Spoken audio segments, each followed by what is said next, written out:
Magandang araw mga padaba. Luto tayo ngayon ng batchoy. Batchoy Tagalog. Masarap ito. Pwedeng pang ulam, pwedeng pang merienda, pero masarap din sa kanin talaga. Ito yung atay na minarinate ko sa paminta at saka toyo. Yan. Isang kutsa muna natin kasi para hindi siya ma-overcook. Unahin natin siya isang kutsa. Tapos i-set aside natin yan pagkasangkot siya. Kinyug ko lang yan para maganda ang itsura mamaya pagka nilagay natin sa bowl pagkakainin natin. May ganun pa.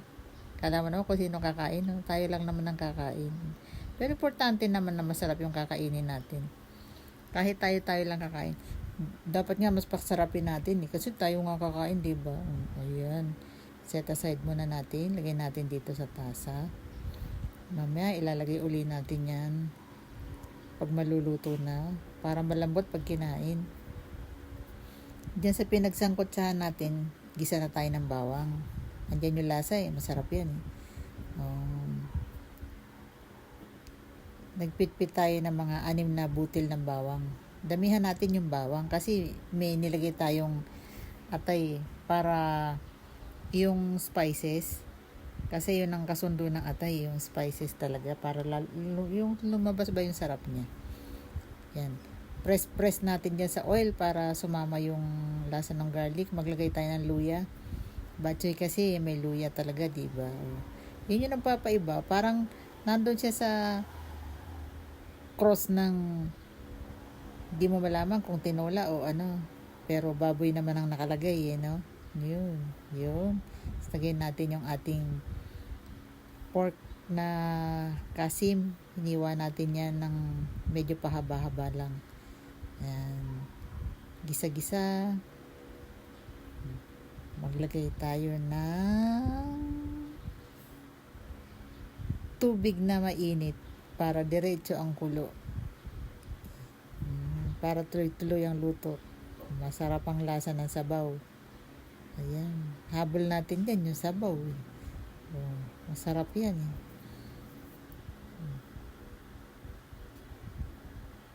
Ayan, kumukulo na.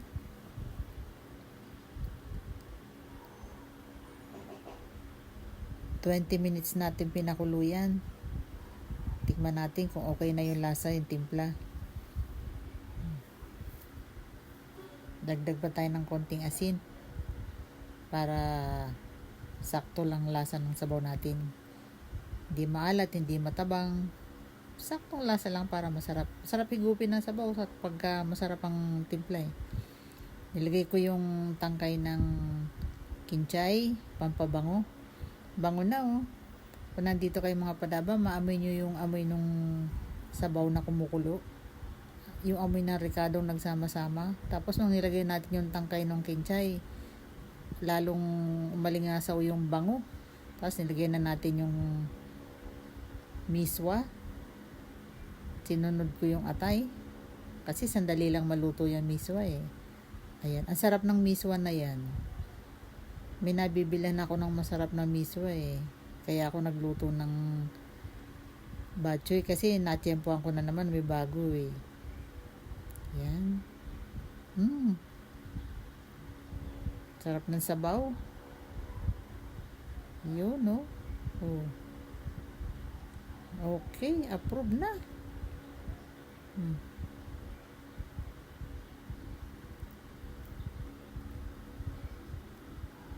Kayo mga padaba, kumakain din ba kayo ng batchoy? Lagyan natin ng dahon ng kinchay. Ang ganda nung kinchay na nabili ko, ang fresh, bagong harvest. Bango-bango.